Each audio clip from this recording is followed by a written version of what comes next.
Fala galera, galera dos recenseadores do IBGE, mas agora hoje, nesse momento, eu vim para falar sobre um assunto que está muito atual e recente, né?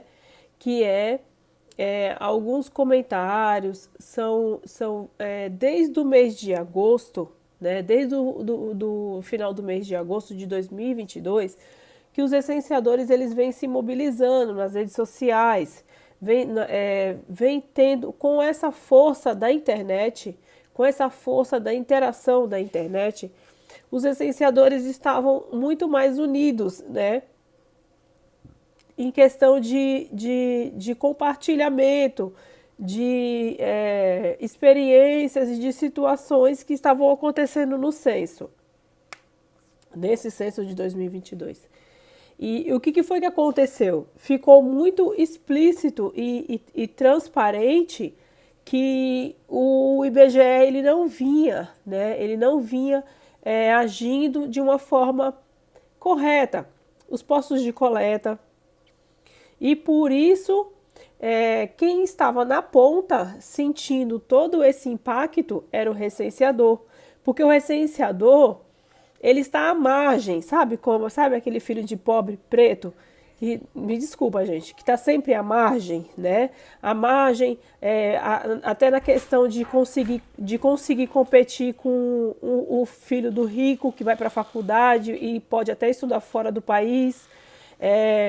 Competir com um trabalhador que conseguiu e tem lá o seu certificado de ensino superior. Enfim, o recenseador ele ficou à margem por conta da escolaridade, ensino fundamental e ensino médio. Porque até então, né, o IBGE estava lutando no Senado desde junho até agora, outubro, dia 25 de outubro, lutando para que fossem prorrogados os contratos dos efetivos juntamente à presidência, né? Então, diante desse cenário, ao qual se apresentou em 2022 para os recenseadores do censo, que quem trabalhou em 2010 sabe que esse censo de 2022 foi um censo ao qual, primeiro, ele foi um censo que foi rejeitado pelo governo atual. Ele deveria acontecer em 2020 e não aconteceu. Se arrastou até 2020 e foi jogado para um cenário de política, um momento de política. E um momento de política muito delicado. Então, com o seu teto de gastos, né, reduzido. Então, diante de tudo isso, o que se apresentou foi um cenário ao qual nós, todos os licenciadores, estávamos ali nesse ano de censo, desde o mês de agosto, se reunindo, né? Eu mesmo sou um exemplo de que aqui na minha cidade, desde o treinamento, desde julho, o grupo de WhatsApp já existia. Para quê? Para a gente se autoajudar. Por quê? Porque os supervisores tinham horário para nos atender, para nos auxiliar. Então, já havia essa necessidade e uma demanda de recenseadores que nós tínhamos que estar conectados para conseguirmos desenvolver o IBGE, desenvolver o censo. Essa foi a finalidade do grupo do WhatsApp, do pessoal do YouTube. A nossa finalidade foi essa, focar no nosso trabalho e conseguir desenvolver e mostrar isso em forma de trabalho. Tanto que aqui no meu canal, todo o meu começo de preparo do censo, que começou no treinamento, eu venho divulgando no meu canal. Em nenhum momento,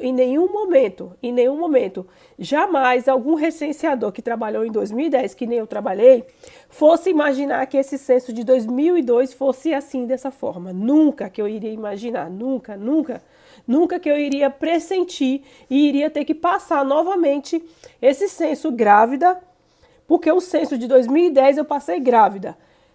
Me colocaram, não tinha essa mobilização de internet, essa comunicação, não tinha. Mas o procedimento do pessoal do posto de coleta foi de omissão, né? De me demitir com 2 meses. No segundo mês já estava.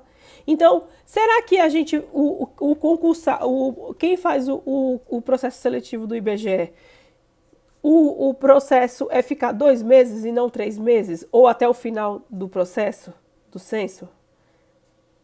Não, não é isso que a gente, não é isso que a gente sabe. A gente sabe que a gente tem um contrato de 3 meses para ser respeitado pelo IBGE e que se houver esse desligamento antecipado tem que se manifestar de forma administrativamente.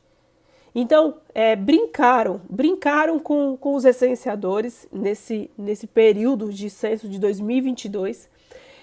Brincaram com o nosso QI, a nossa inteligência, né?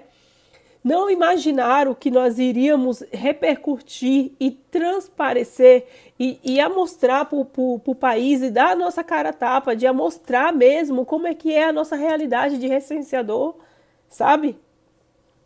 E eu não tive vergonha e não tenho medo de mostrar a minha verdade, a verdade dos recenseadores, porque eu acompanhei dia e noite, desde o começo do treinamento aqui na minha cidade.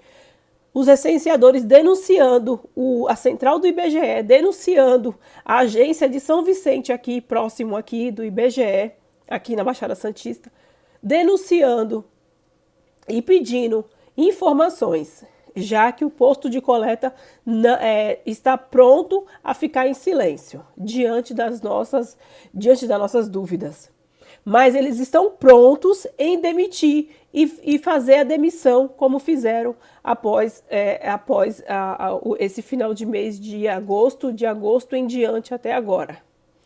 Então isso está sendo repercutido como uma demissão silenciosa. Por quê? Porque o IBGE ele se prontifica a entrar nos jornais e comunicar que os licenciadores estão pedindo demissão, que os licenciadores estão se desligando, estão abandonando o trabalho. Nós estamos abandonando, nós não queremos trabalhar, nós estamos reclamando, né? Tem gente que está falando que a gente está reclamando. Nós estamos reclamando, né? Eu quero saber qual é o trabalhador aqui no nosso país que vai trabalhar e não vai receber, e não sabe qual é o valor e não sabe qual é o valor que você vai receber, não sabe qual é a sua taxa, não sabe qual é o seu dia, não sabe se vai receber, não sabe qual é a transparência do que você vai receber.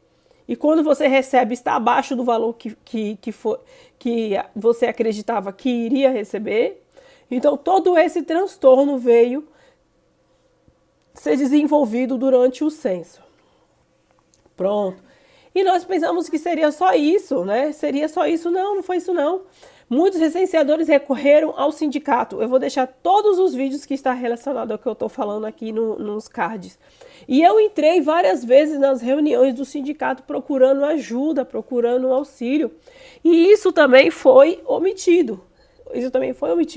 Porque desde o começo do pessoal que estava se mobilizando, que o sindicato aqui de São Paulo vinha jogando os licenciadores num grupo fechado para poder se manifestar, para poder manifestar o que estava acontecendo, para poder conversar. E isso foi desarticulado até o dia de hoje, até ninguém conseguir mais resposta do sindicato, porque o sindicato falou que todo mundo, ninguém que não conseguiu provas suficientes, não conseguiram